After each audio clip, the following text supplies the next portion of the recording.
Have you ever heard the untold story of King Solomon, the wisest king in the Bible, who used a magical ring to command armies of demons to build the Temple of Jerusalem?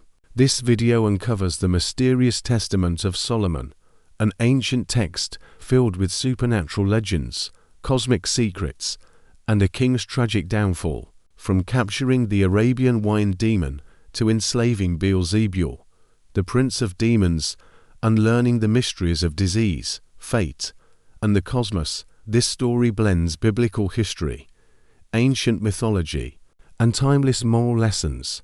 Don't forget to like, subscribe, and turn on the notification bell so you won't miss any of our shocking mythology stories, mysteries, and hidden truths from history.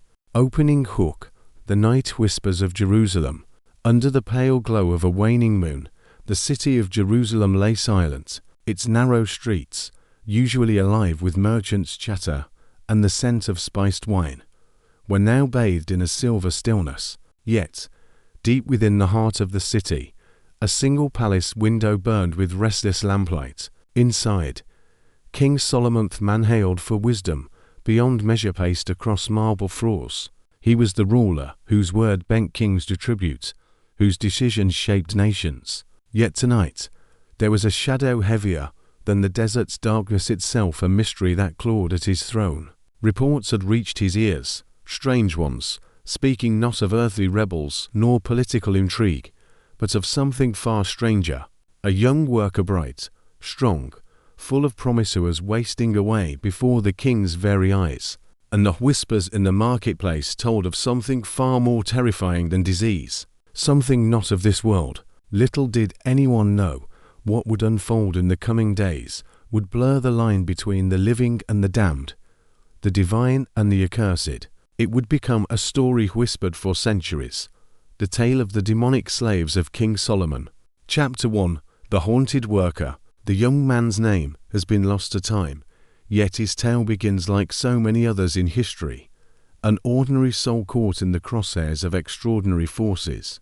He was a stonemason's son, known among the builders for his diligence. His hands, calloused by labor, could carve Jerusalem's pale limestone into perfect symmetry. And so, when Solomon himself noticed his dedication, the king rewarded him generously her wages, better meals, lighter duties.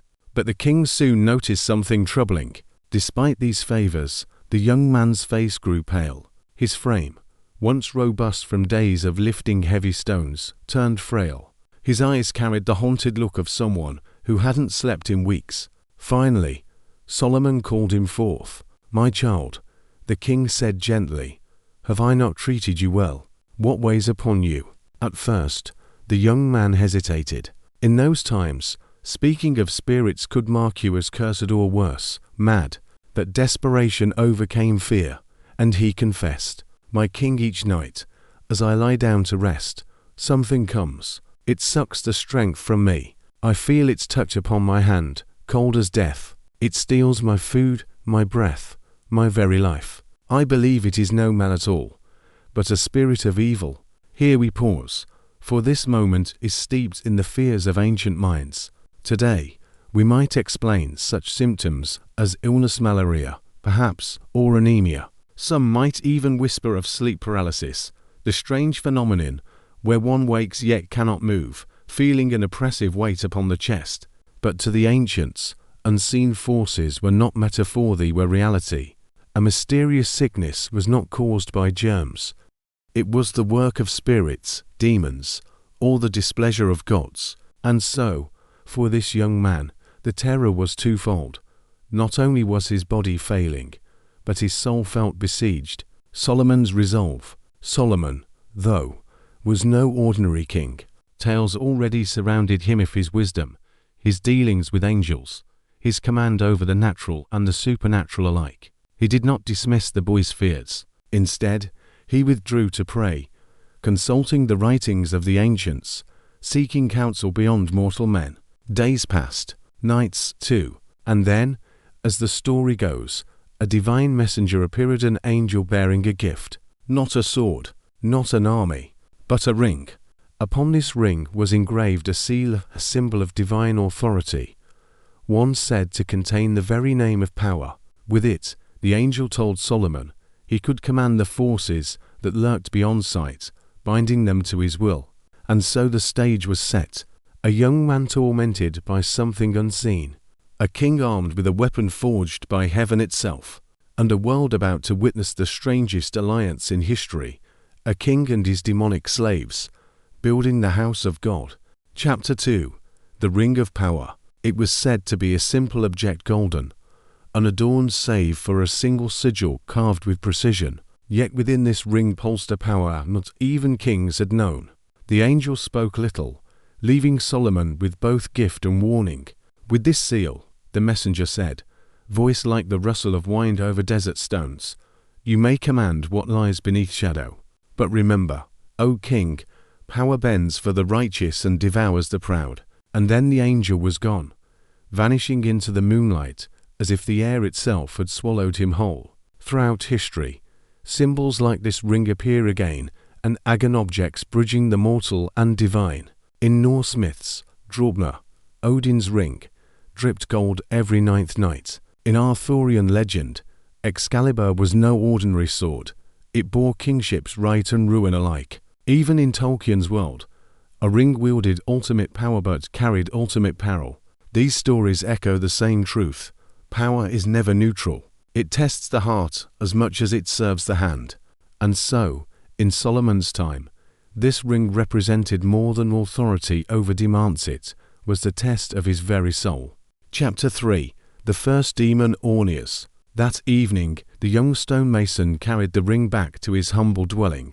The shadows in his chamber thickened as night fell, creeping along the walls like black water. And then it came, not as a man, not as a beast, but as something between both, a nether shape of fire and smoke, with eyes like embers sunk in ash. Orneus, the creature approached, expecting the usual feast of fear and flesh. But the boy, his hand trembling, raised the ring and spoke the words Solomon taught him. By the name of the king, I command you, come forth to Solomon. The demon shrieked a sound like iron tearing and fled toward the palace, invisible chains dragging it where it did not wish to go. Many cultures have tales like this where naming a thing gives power over it. In ancient Egypt, knowing a god's true name was said to grant mastery over that deity's powers. In Jewish mysticism, the Shem Hamaphorashi explicit name of God was revered as containing creation's very essence. Even today, psychology shows us something similar. Naming emotions fair, anger, anxiety reduces their power over our minds. It's as if the human spirit instinctively believes. To name is to control. And in that chamber, with trembling voice and divine ring, the boy turned terror into triumph. Solomon meets Orneus. Dragged before the king, the demon appeared not as the whispering shadow from the hut, but as a flame quivering in the open air, a presence both furious and terrified. Solomon, calm as a winter sea, spoke, name yourself. The creature hissed, smoke curling from its lips. Orneus, it spat, voice like sparks on stone. And with that, the king sealed it with the ring's power. Chapter 4. Beelzebul, Prince of Demons. But Solomon was not done. Orneus, bound and trembling, was sent with the ring to fetch another. Not just any spirit, prince of demons himself, Beelzebul. The name carried weight even then. Later ages would call him of the Flies, weaving him into the dark tapestry of Christian demonology. But here, in the Testament's tale, Beelzebul ruled as the highest of dark powers. When Orneus cast the ring upon him, Beelzebul roared, flames bursting like a forge. Who is this Solomon, that he dares command me? But power obeys power, and soon the demon king himself stood before the throne of Israel, bound by the same divine seal. Power and humiliation. This moment drips with irony. A king of darkness kneels before a mortal man. Across history, we find echoes. Captured warlords paraded through Roman streets. Fallen tyrants tried before the very people they oppressed. In these moments, power itself seems fragilely a crown today, a chain tomorrow. And here was Beelzebul, prince of demons, reduced from terror of the night to quarryman for temple stones. Soon, Solomon would summon them all demons of every shape, curse, and secret and set them to labor. The temple would rise not only by human hands, but by claws, wings, and shadows bent to a king's command. But with each demon came knowledge of sickness, of fate, of cosmic mysteries, and knowledge, as always, is a double-edged sword. Chapter 5. The Demons at Work. Bound by the ring's divine seal, the demons had no choice but to obey. Solomon stood upon the Temple Mount, the early sun bleeding gold across Jerusalem's hills. Around him, masons and carpenters worked shoulder to shoulder with creatures out of nightmare beings of flame, shadow, and grotesque beauty, now bending their strength to holy labor.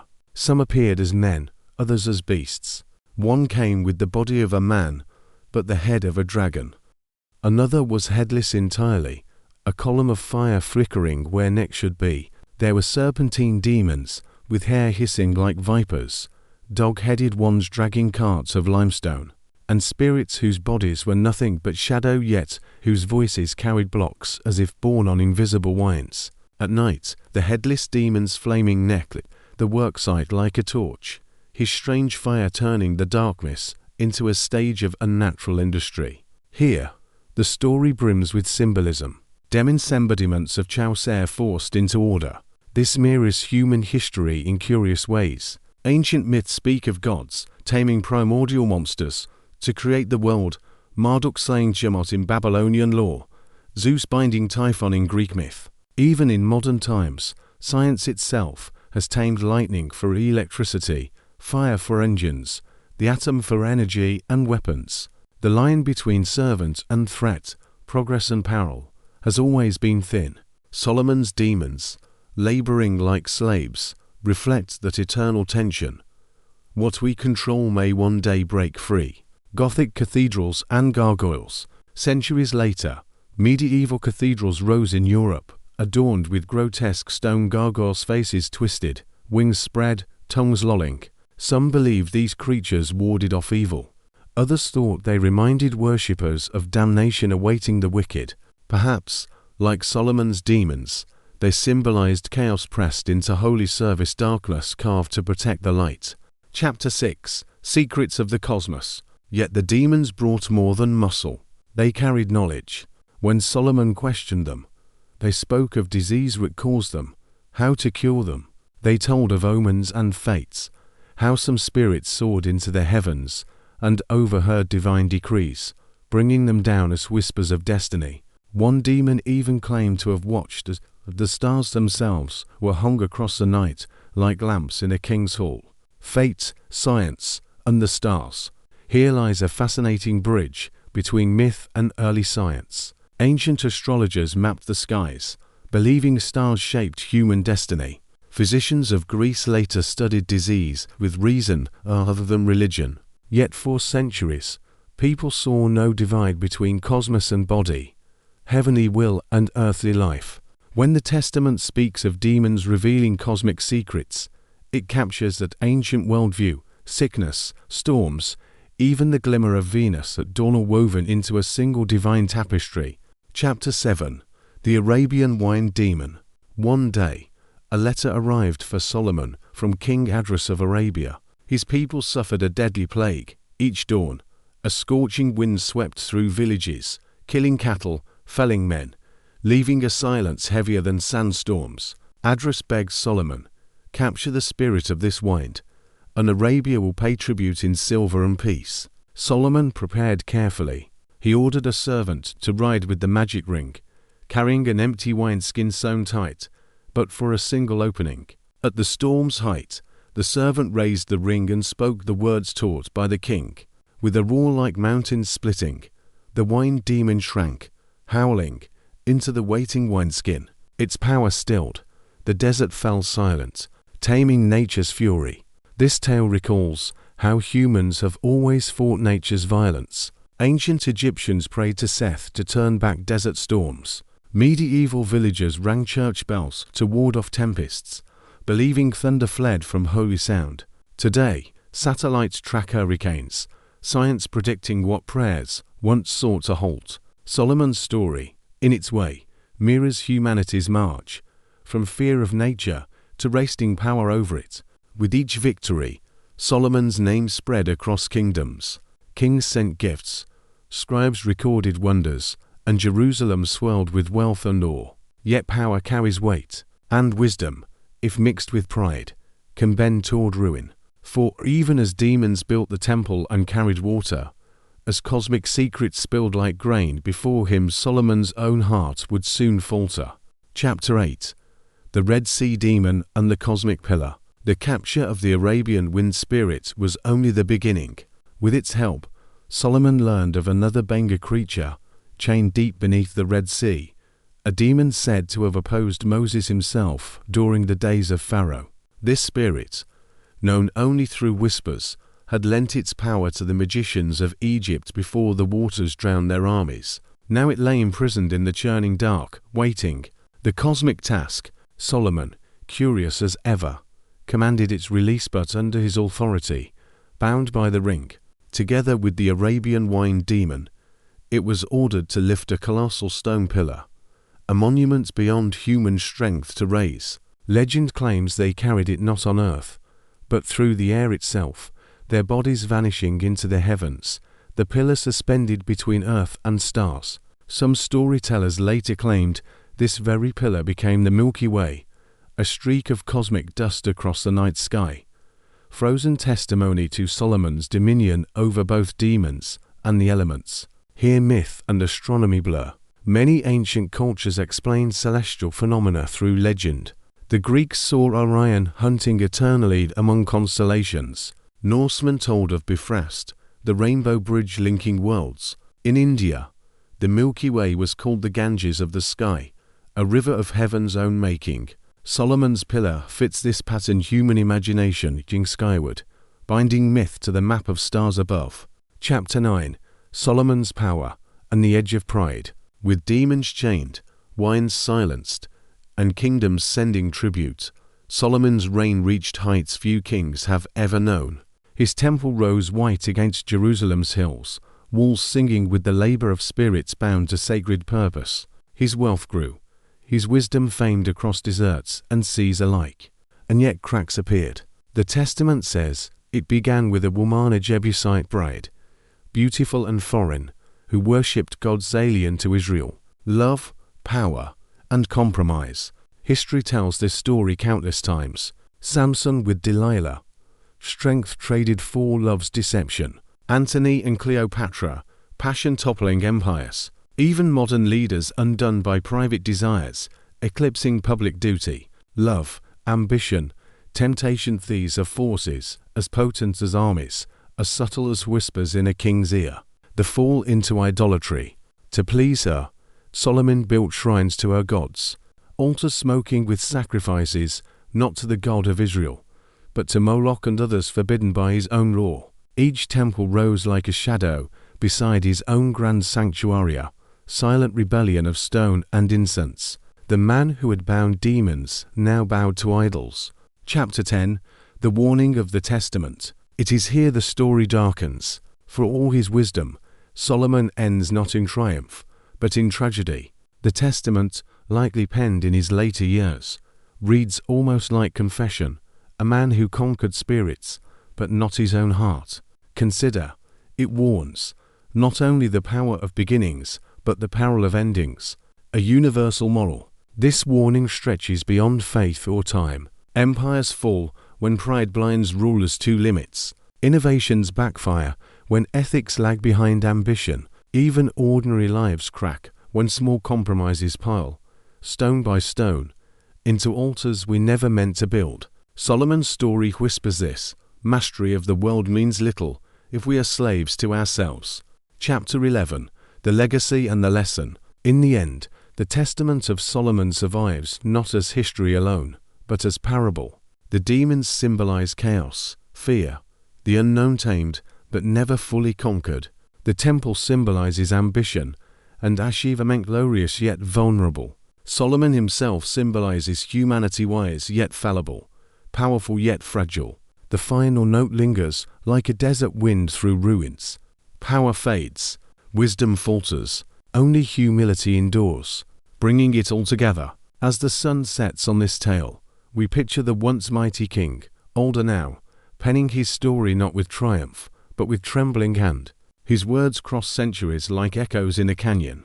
Remember your ending as well as your beginning, for kings and commoners alike. It is a truth carved deeper than stone, older than temples, heavier than crowns,